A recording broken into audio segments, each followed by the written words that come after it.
August 1977. A radio signal confirms contact with a spacecraft called Voyager. Thus began a journey to worlds beyond our wildest imagination, to planets that looked like stars, with moons of fire and ice trapped in a cosmic tug-of-war, to miniature solar systems surrounded by breathtaking rings that belie a violent and devastating past. Voyager would uncover strange invisible magnetic fields and reveal the cataclysmic events that continually reshape our solar system.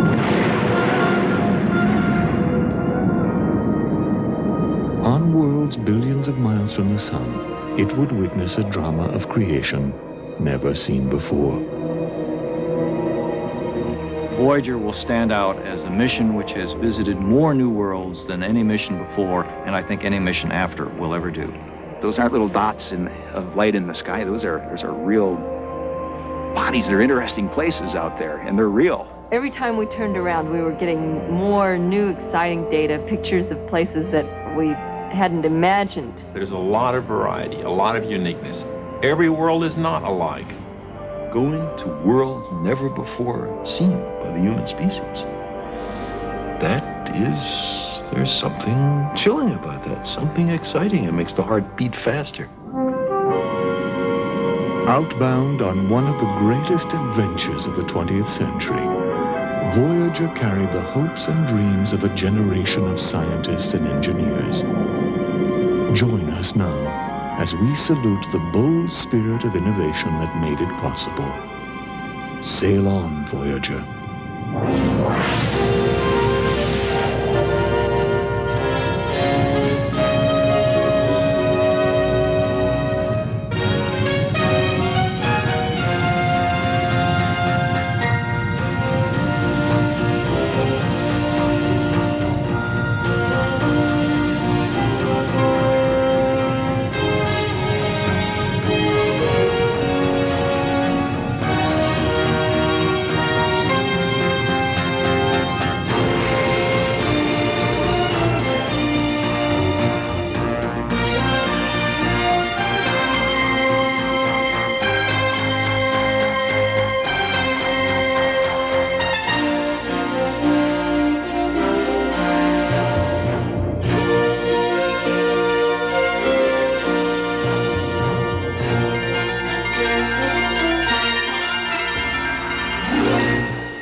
Because there is always knowledge to be gained, new paths to explore, and mysteries to unlock, the infinite voyage is made possible by a grant from Digital Equipment Corporation.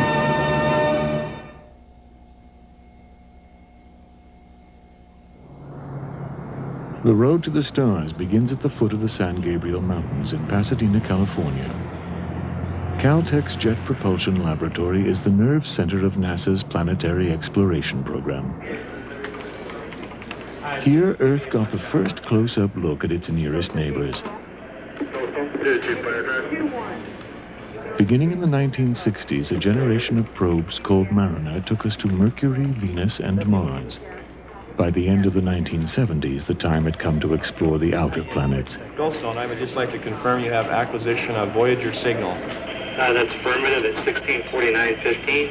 We have receivers unlocked. Earlier, two Caltech students working at JPL, Michael Minovich and Gary Flandreau, saw a rare opportunity. For the first time in 2 centuries, the outer planets would be aligned on the same side of the sun. A single spacecraft could encounter Jupiter, go on to Saturn, rendezvous with Uranus, and finally call on Neptune. The mission was nicknamed the Grand Tour.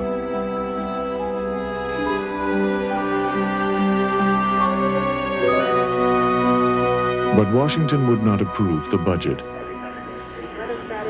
JPL proposed a compromise, known as Voyager.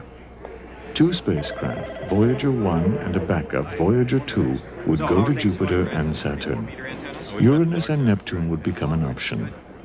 Caltech professor Edward Stone would lead the scientific team. we were indeed fortunate that our technology was ready, because this grand tour, this alignment, occurs only once every 176 years. And if it had occurred 10 years earlier, we probably would not have been ready to have taken advantage of that opportunity. A journey to the outer planets covers a staggering 4 billion miles. The task of finding the right flight path or trajectory fell to mission design manager Charles Cole-Hayes. He and his team would sift through 10,000 possible choices.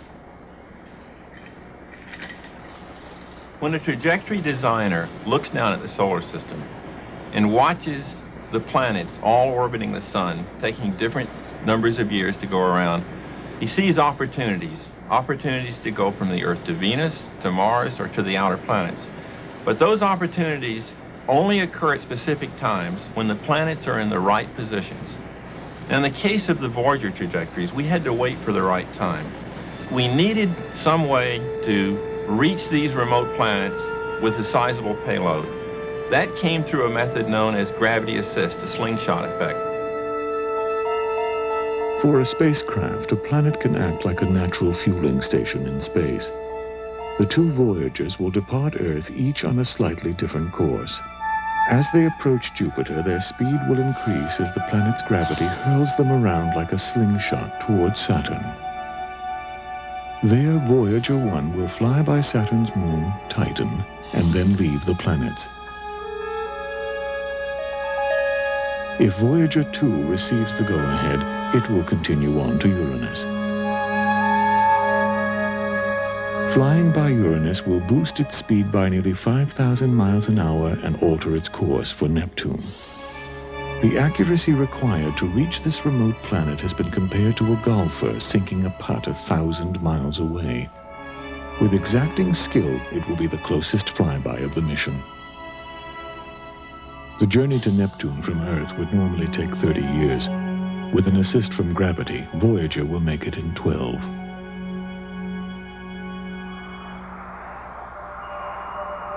As Voyager's first project manager, Bud Schermeyer was chosen to make it happen. Now retired and an avid glider pilot in his spare time, he is a veteran of the early days. In the 1960s, Schermeyer directed the Ranger probes that put America into the race to reach the moon. Later, he guided Mariner 6 and 7 to Mars. Until then, the importance of photography in planetary exploration was uncertain. But the role of cameras on future spacecraft was assured by powerful images from Mars and the Moon. For Bud Schermeyer, Voyager was an even greater challenge. The decision as to what experiments would fly and what scientists would be principal investigators on the mission involved a very time-consuming and long and sophisticated process. The first chore was to pick the team members. The key team members at that time consisted of the spacecraft system manager, when I selected Ray Heacock, who I had worked with in Ranger and Mariners and knew very well. Heacock would develop the most intelligent spacecraft yet built. Voyager could virtually fly the mission by itself, although its 3 onboard computers were less powerful than today's PCs. Any good, PC today is going to have several 100,000 words of memory, and no one would think of buying a computer with the limited capabilities that the Voyager systems have. And of course, today, no one is thinking of building for spaceflight computers of such limited capability. But the thing that these computers had was reliability. And being programmable through ground operations, we can still have it perform very complex and sophisticated operations. 11 science instruments aboard Voyager will survey the planets. They will detect particles and magnetic fields. They will probe rings and atmospheres, measure their temperatures and wind speeds, and determine chemical composition. The remote sensors and high-resolution cameras are mounted on a fully movable scan platform.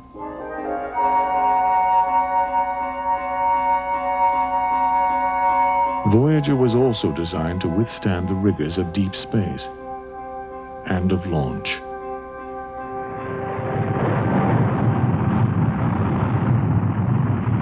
Cape Canaveral, Florida, August 20th, 1977. Charles Cole Hayes remembers. We launched Voyager 2 first, and it got underway okay. And then several days later, in early September, we launched Voyager 1. Well, when we launched Voyager 1, and this huge Titan Centaur rocket left the launch pad, what happens is the solid rocket's thrust for a while, and then the center liquid stage thrust, and it gives the Centaur all the speed it can. The Centaur then goes into a circular orbit around the Earth. It fires its engines, and we finally get underway.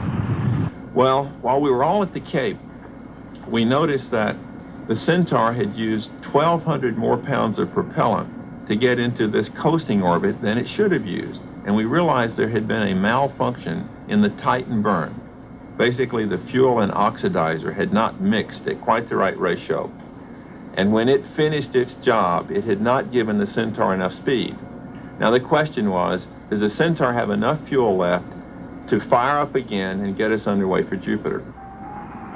If not, the spacecraft will lack the speed to catch the trajectory to Jupiter. The dream of a grand tour hangs in the balance. The bottom line on that is it made it, but it only had 3.5 seconds of fuel left in the tanks. It did have a normal guidance shutdown. 3.5 seconds later, the tanks would have been empty. The troubled launch is an omen of things to come.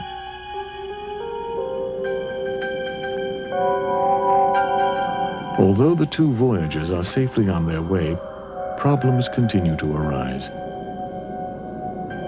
Preoccupied with Voyager 1, JPL forgets to send a routine command to Voyager 2. Without the command, the spacecraft assumes its radio receiver has failed and switches over to the backup. But the backup proves tone-deaf and can't lock onto the signal. By controlling the frequency of the transmission from Earth, the ground crew tries desperately to re-establish contact.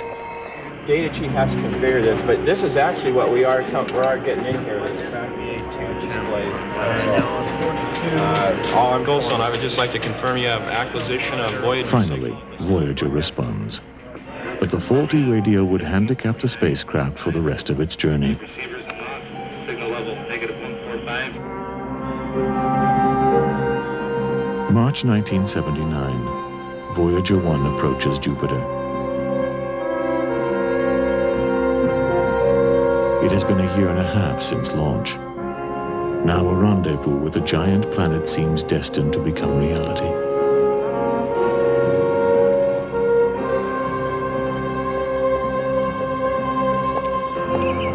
Brad Smith of the University of Arizona was head of the imaging team throughout the mission.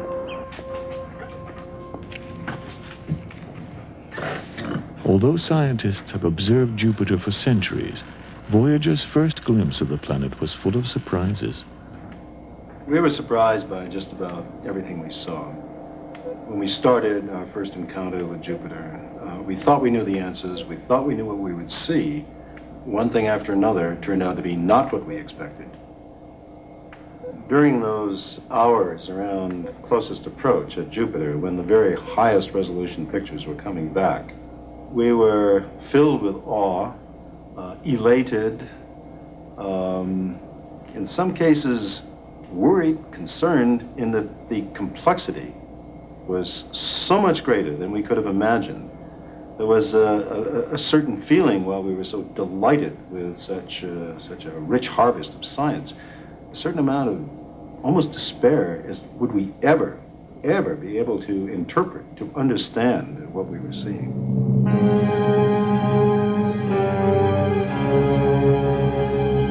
Voyager revealed Jupiter's turbulent atmosphere in stunning detail. Bands of clouds swirl around the planet.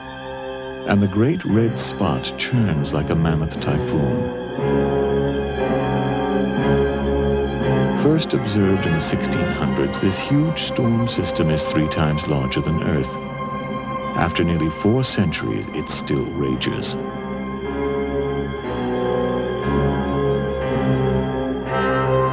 Jupiter spins on its axis twice as fast as Earth. Wind speeds exceed 300 miles an hour. Opposing jet streams create spirals and eddies that appear and then evaporate. Other storms are trapped in perpetual motion.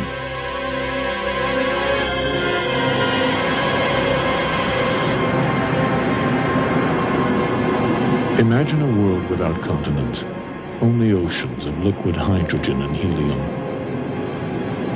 Above, winds roar without ceasing. Storms too violent to comprehend rarely abate. Clouds shimmer and crackle with lightning. Such turbulence had never been envisioned.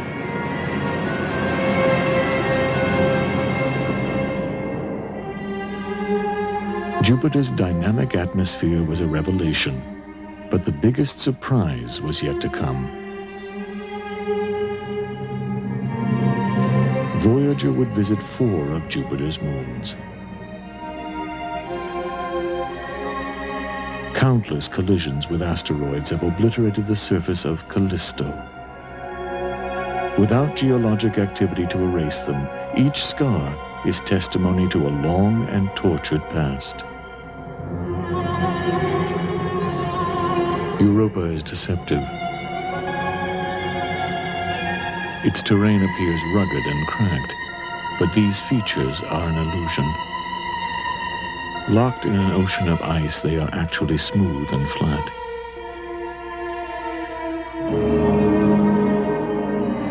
Ganymede, the largest moon in the solar system, is also battered. But jumbled blocks of ice the size of continents and faults reminiscent of the San Andreas suggest that geologic processes were once at work here.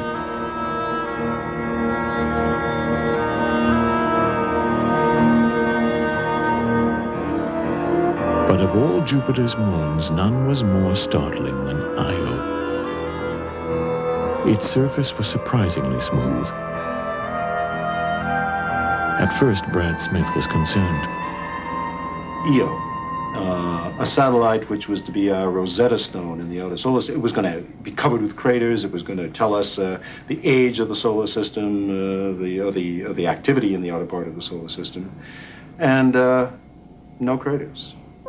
As we got closer and closer, still no craters. We realized that something was covering up that surface, and the surface of Io was getting younger and younger as we got closer and closer.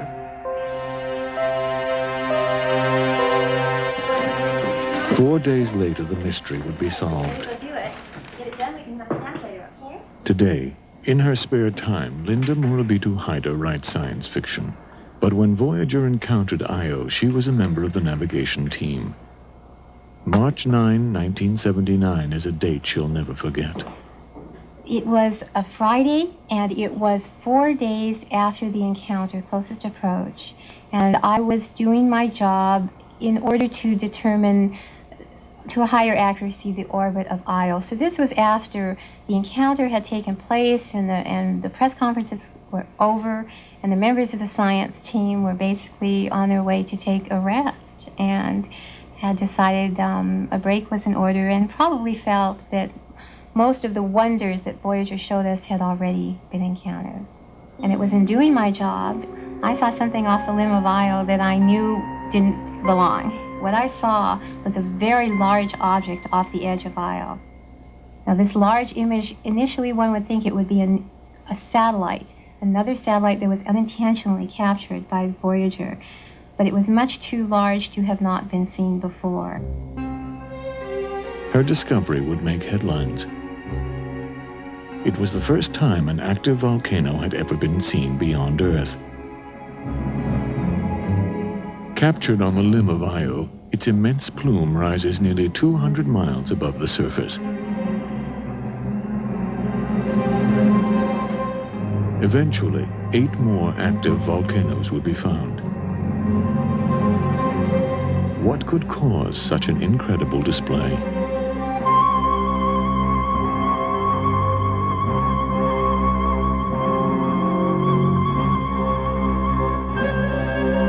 Jupiter's massive gravity keeps Io locked in orbit. But as the moon Europa passes, it also pulls on Io.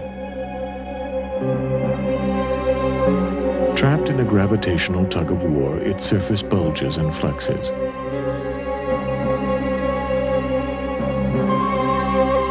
The constant flexing of Io's surface generates heat, melting the moon's interior. As the heat escapes, it produces what may be the largest volcanic eruptions in the solar system.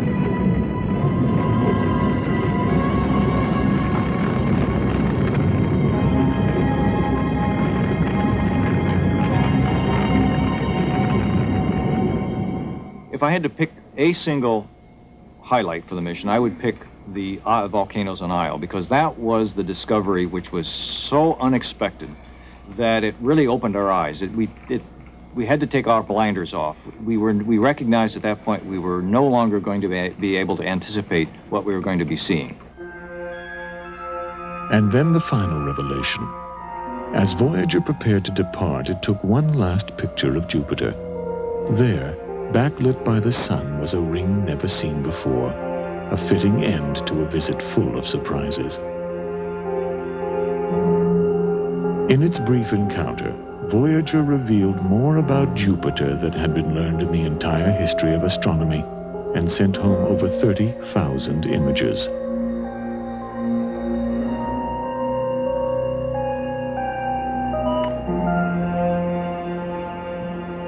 The images are taken through a series of color filters. Candy Hansen of the imaging team combines the different images to reveal the planet's true color.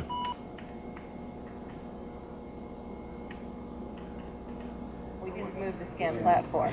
In August 1980, Voyager began observing Saturn. All right, there it is. All right, yeah. Yeah, you can tell. Pointing's good. You can actually see that it's a planet. You can recognize it, yeah. Saturn is famous for its beautiful rings, but the first images show little detail.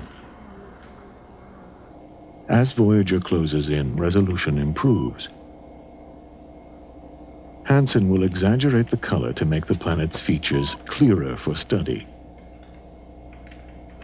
Now, the full spectrum of Saturn's beauty begins to emerge.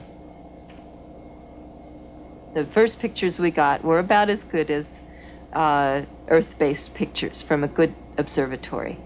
And then, as you get closer and closer, and the planet grows in the picture and gets larger and larger, we started to see more and more detail in the clouds. We started to see more and more belts and zones in Saturn's atmosphere. But the really exciting, dramatic thing were the rings. New and unexpected rings orbit Saturn like a carousel. Where did they come from? How are they formed? How old are they?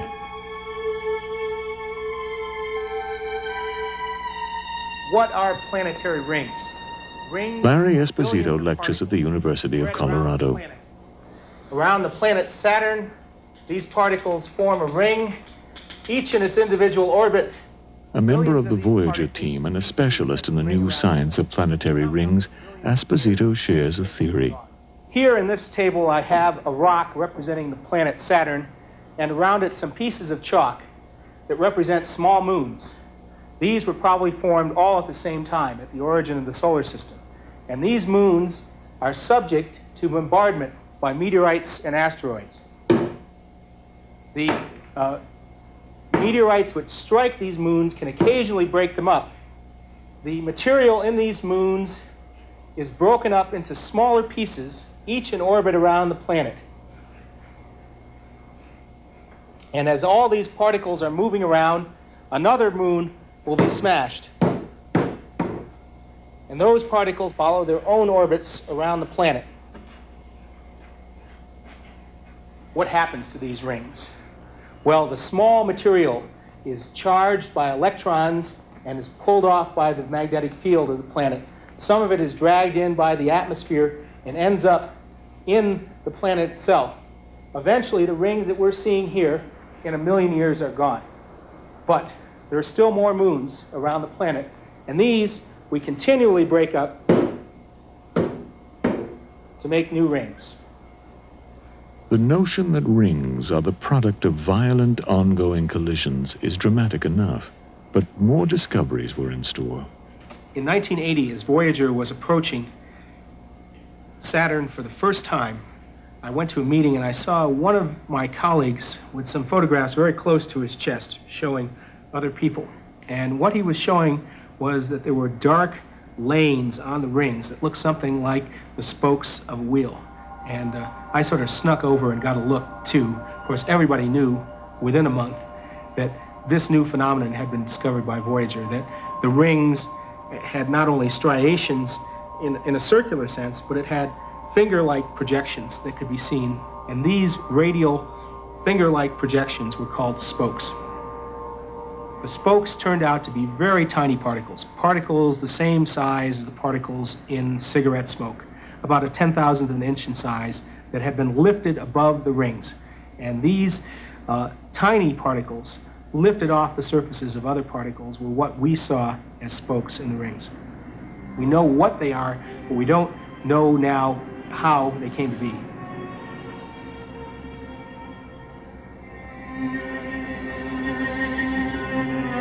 Bathed in a perpetual glow, the rings seem to overshadow the planet. But with each encounter, Saturn itself grows more intriguing. Cold and distant from the sun, its clouds are obscure. Winds blow 3 times faster than on Jupiter. A turbulent ball of primordial gas, Saturn resembles a miniature solar system.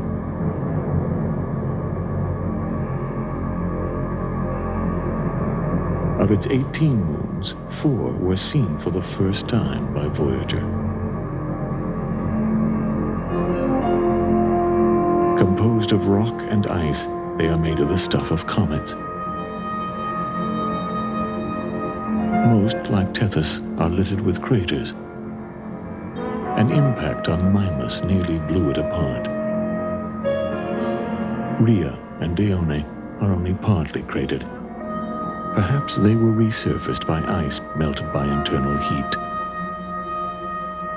But none is more alluring than Titan, the only moon with a dense atmosphere. Voyager confirmed that Titan is steeped in organic material, the precursors of life. Astronomer Carl Sagan hoped the pictures would tell the story. Voyager 1 was dedicated to make a very close flyby of Titan, the fabulously interesting big moon of Saturn. But to do that, we had to lose the option of Voyager 1 getting to Uranus and Neptune. And what I was hoping for was that the clouds that surround Titan might have breaks in them. And if we got very close, high-resolution camera might be able to see through the breaks and see what the surface of Titan was like.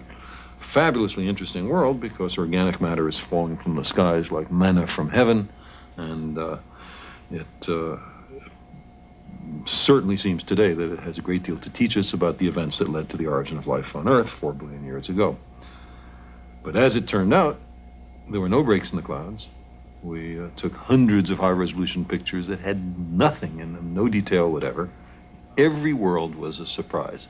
Not a one of them conformed closely to our vague expectations.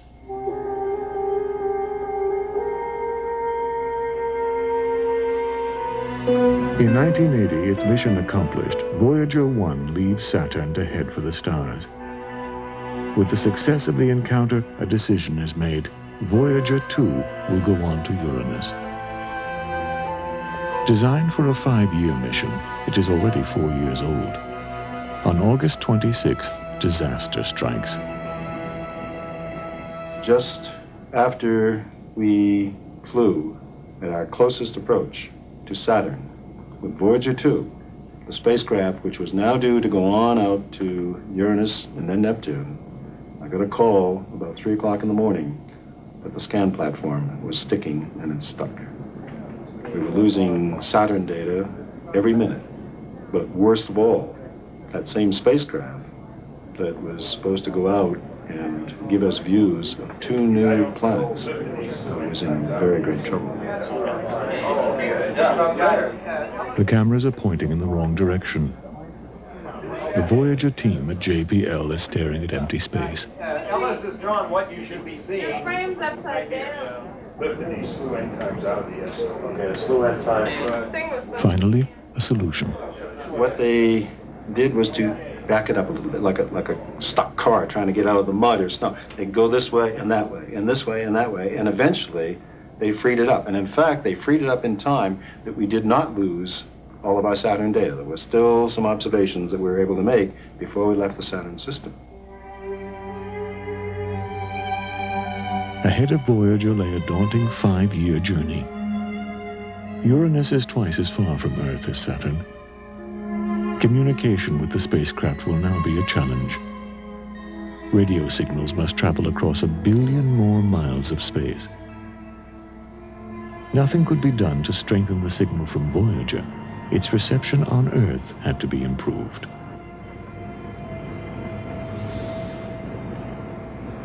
Dick Laser was project manager during the upgrading of the communication system.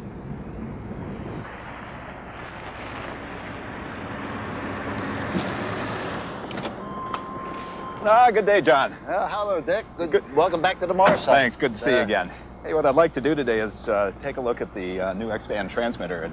In California's Mojave Desert is JPL's Goldstone Deep Space Communication Center, one of 3 tracking stations located around the world.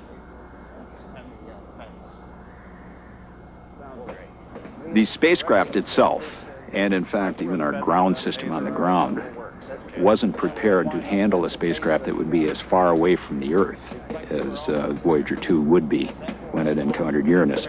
And so we embarked on a plan to overcome the effects of distance.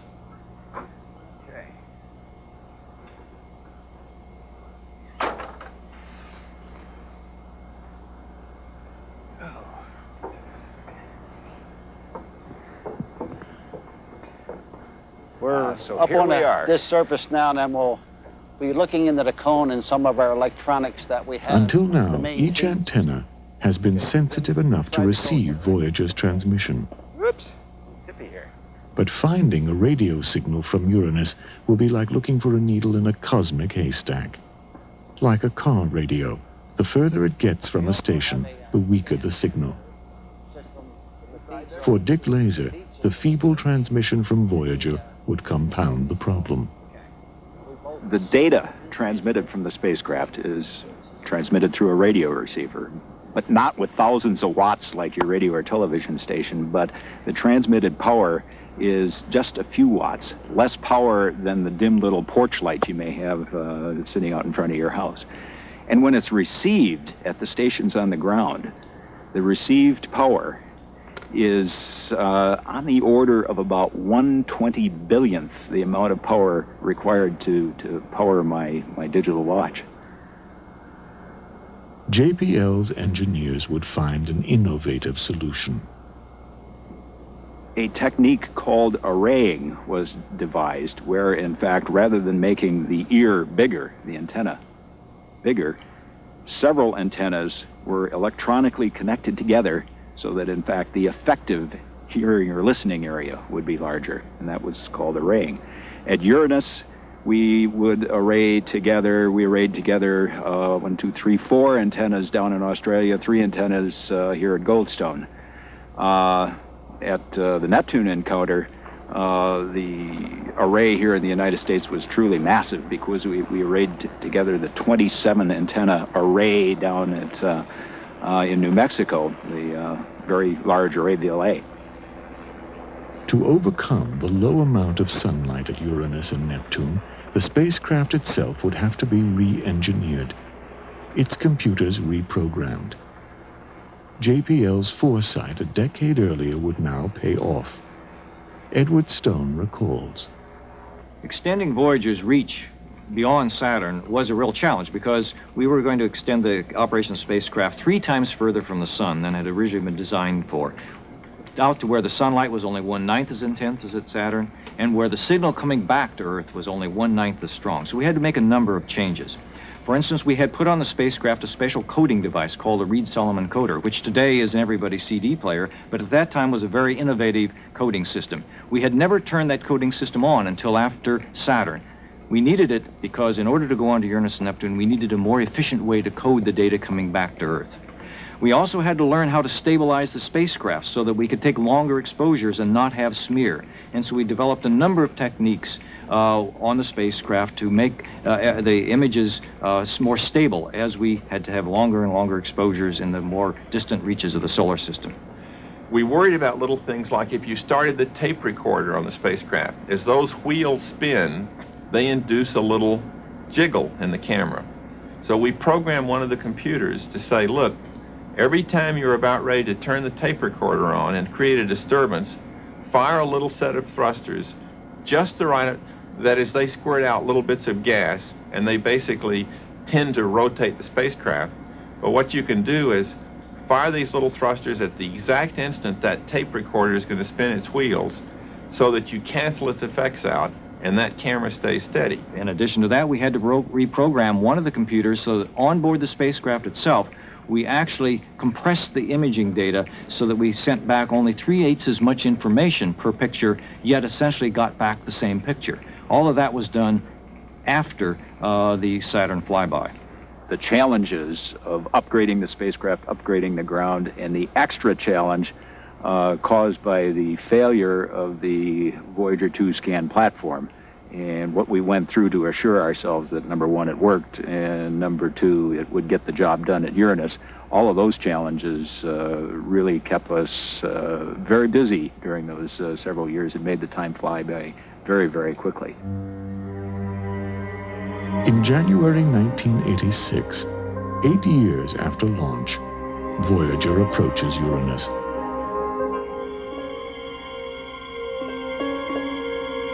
On Earth, the modifications have been successful. The signal from Voyager is loud and clear.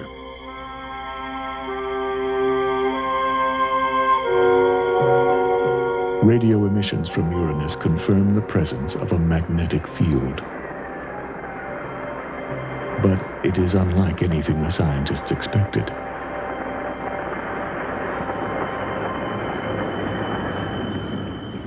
Planetary magnetic fields are generated by the flow of electrically conducting material deep inside the planet. In the case of the Earth, it has to do with the molten interior of the Earth, which generates our magnetic field. Now on Earth, Jupiter, Saturn, even Mercury, the poles of the magnetic field are very near the rotational pole of the planet because presumably the currents tend to be associated or formed by the rotation of the planet. We had a major surprise at Uranus where we found the magnetic poles were down near the equator of the planet. Uranus is tipped on its side. The magnetic poles are tilted 60 degrees away from its rotational axis. The planet's rotation electrically charges its hot, fluid core, generating a magnetic field. But at Uranus, the magnetic field is offset from its center. Because of these odd alignments, the solar wind sends the planet's magnetic tail spiraling through space like a gigantic corkscrew.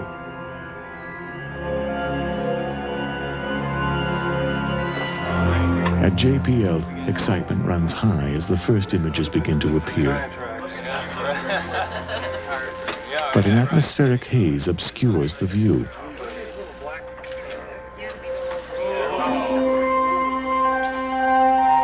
Still, Uranus radiates large amounts of ultraviolet light, a phenomenon JPL dubbed dayglow.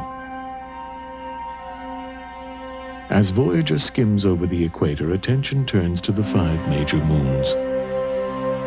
Most are small and cold, like Oberon and Umbriel, ancient worlds of rock and ice pummeled by cosmic debris. On Ariel and Titania. the dominant features are global faults and cracks. But on Miranda, the bizarre is commonplace. Here, almost every exotic terrain Voyager has seen is jumbled into one.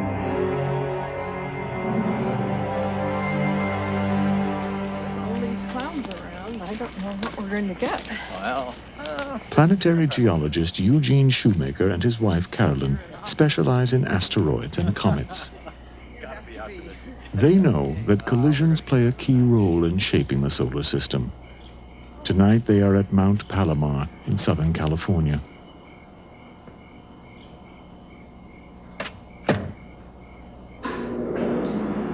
Here, at the 18-inch telescope, they will search for objects that might one day cross Earth's orbit. Okay, well, let's hope that tonight's the night for a new comet, Shoemaker. About time. 39 degrees, 35 minutes. By carefully aligning the telescope, a series of photographs are taken of the same area over a period of time. That looks good. When the photographs are compared, they can see if an object has moved. If so, it might be a comet. This work has led Gene Shoemaker to a theory about Miranda. Here's an icy satellite with peculiar blocks of terrain on its surface, patches that are just distinct, that are young features geologically, some roundish in outline, some rectangular in outline, that represent a localized spot of geological activity. And the question is, how would this come about? How would it happen that you have these funny blocks of terrain and not reprocess the whole surface of the satellite? Now imagine that Miranda, when it was first formed, was warm, and the rocky constituents settled to the core, and the ices settled to the outside. So you had an icy mantle and a rocky core. Now you smash the satellite up into pieces that are scattered just randomly in the orbit, and then they're reassembled without regard to whether they were once in the core or once in the icy mantle. So you'll have big chunks of rocky material, big chunks of ice. As the satellite warms up again, those chunks want to find their proper home. The rocky part, which is denser, wants to go to the center, the icy parts to the outside. You could get melting, you could have eruptions at the surface, and you could form a local feature, such as these very strange patches that we see on the surface. So I think we're seeing the evidence on the surface of the inside of the satellite trying to get back to its proper and original configuration after its last catastrophe.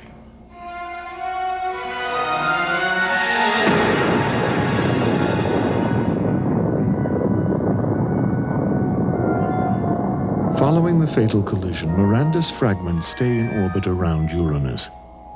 Over time, the debris is pulled together by gravity and begins to reassemble into a moon. A patchwork of ice and rock, its interior begins to warm.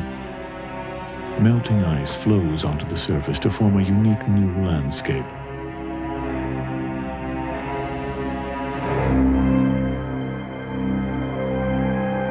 Miranda has been the highlight of the Uranus encounter.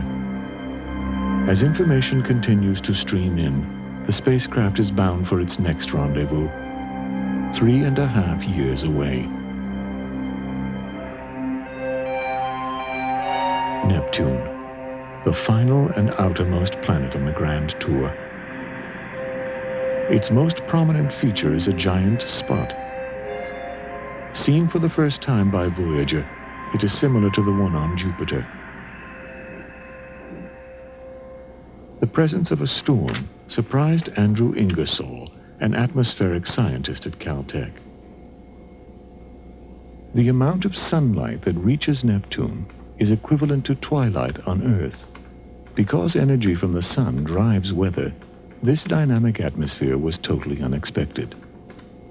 The big surprise for me was that here you have this planet Neptune way out in the solar system, it receives a few tenths of a percent the amount of energy that the Earth does.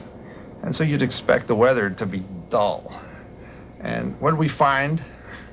It's the windiest planet in the solar system. Storms are moving around at speeds of 1,400 miles per hour. It's, if Columbus had had winds like that, he would have crossed the Atlantic in a few hours. It was amazing, simply amazing. To study the weather on Neptune, Ingersoll and his colleagues developed a computer model of its atmosphere. Not changing at all. And then this is. Where does it come from? Hi, Where did Andy. this come from? Hi, Andy. Oh, I got some good stuff here. I think you can see the 1,400 mile per hour winds on this great dark spot. You're going to prove it to us? Oh, you'll believe. What you have to do is to look at the little white clouds that are scudding across the top of it. Looks like it's doing Okay, yeah, like this rotation. Yeah, and of course, it's a little hard to see because they jump so much from one image to the next. Yeah, you never see them right at the top. You're Well, never you do, you're never actually. sure you're seeing the same cloud, but Yeah. but when you play it fast, it all just kind of gels and you realize what's happening there. Watch them go now. They're just ripping across there. Look at that one. The computer models that reproduce the complicated behavior that we see have a couple of common elements. Obviously, they don't have continents and oceans, so there's nothing for the storms or the winds to rub against. But in addition, they have very little friction. These are atmospheres without turbulence. If you start something in motion, it just goes on forever. If you start winds in motion, they go on forever. It does all the things that the real thing does. Look at it. You know, that's great. This is hydrodynamics here. The only thing I'm still worried about is this great dark spot actually rolling, or is it just kind of rocking back and forth now? Just oscillating. Yeah, I mean, is it rocking or rocking or Rocking rolling? or That's rolling. the question. All right. Without friction, there is no turbulence. So Neptune's dark spot rocks continually back and forth like a pendulum. But what could cause the high winds? I think I understand that now. As you turn down the energy supply, you reduce the friction, and that allows the winds to build up. You reduce the turbulence. It sounds simple now, but it sure was a surprise when we first saw those winds.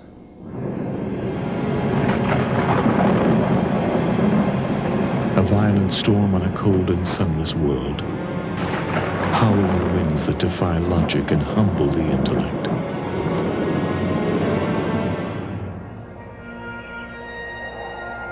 Were more surprises still in store?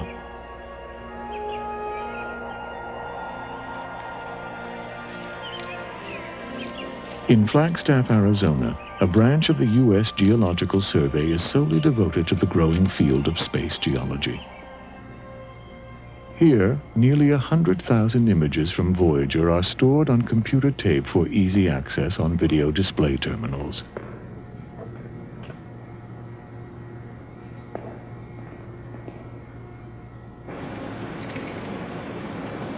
Already, there is enough data from the encounters to keep scientists busy well into the next century.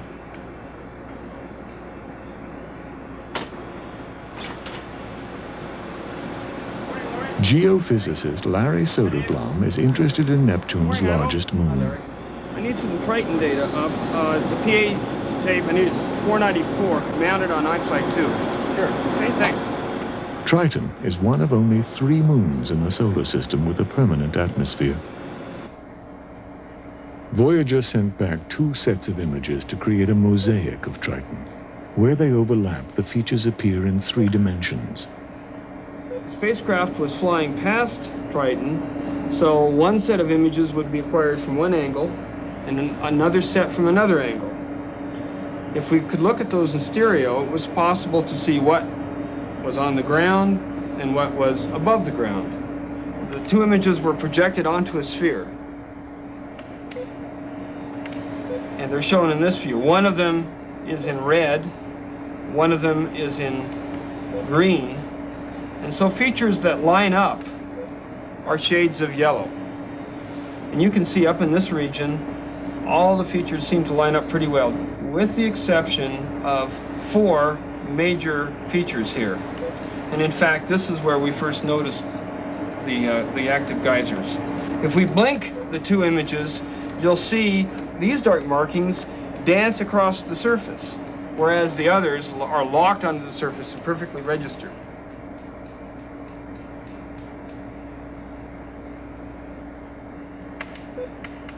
What Soderblom discovered are giant plumes of gas rising from a field of nitrogen ice on Triton's surface. Fairly sure that a process in which heat interacting with the nitrogen ice, raising the temperature only a few degrees, can cause the nitrogen to evaporate very rapidly. This will cause gas to flow into subsurface reservoirs, kind of like a giant gas field. And the gas that's coming off that warm nitrogen ice is much higher pressure than the nitrogen gas that's in the atmosphere.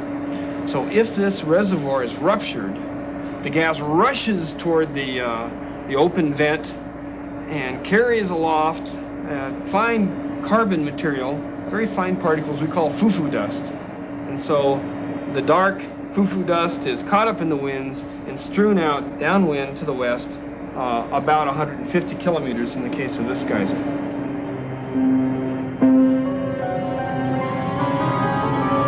Plumes of gas erupting from geysers on a frozen moon at the very edge of the solar system.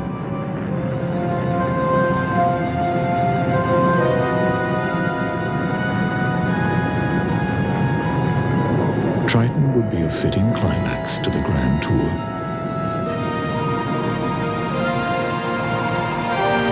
At 5:14 in the morning, on August 25th, 1989, Voyager 2 bids farewell to Neptune and heads into deep space.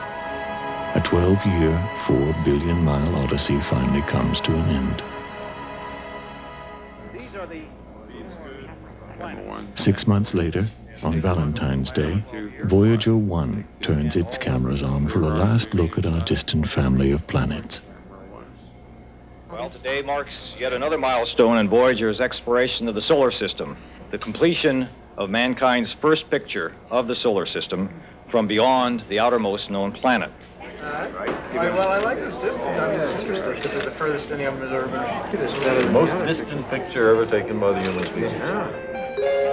Earth appears but a tiny point of light.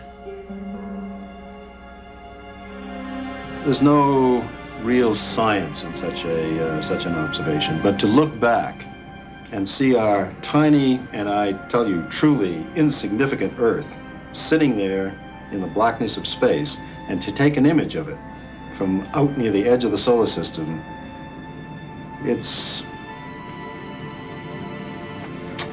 emotional.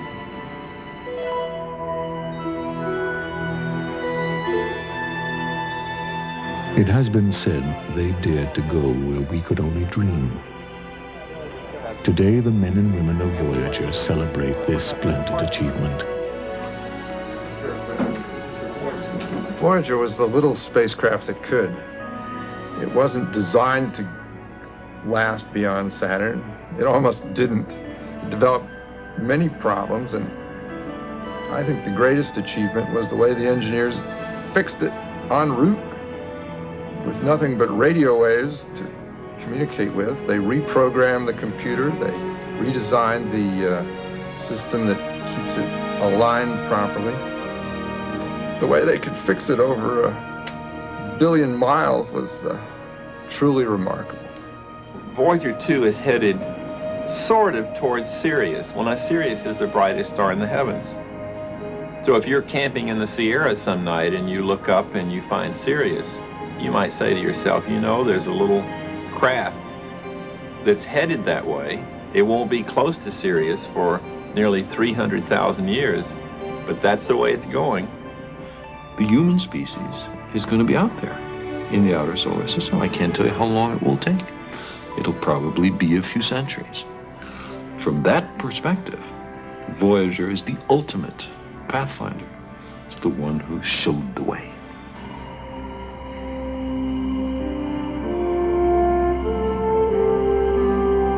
Voyager is destined to wander among the stars. Bolted to its side is a gold-plated record. On it is a message from mankind to any alien intelligence. It says, "This is a present from a small and distant world, a token of our sounds, our science, our images, our music, our thoughts, and our feelings. We are attempting to survive our time so that we may live into yours. We hope, someday, having solved the problems we face, to join a community of galactic civilizations. This record represents our hope and our determination and our goodwill in a vast and awesome universe."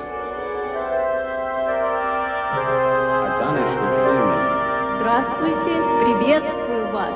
धरती के वासियों की ओर से नमस्कार. Siyanibingelela maqhawe, sinibisela inkonzo ende. Ria Dumelisa Marena. Hello from the children of planet Earth.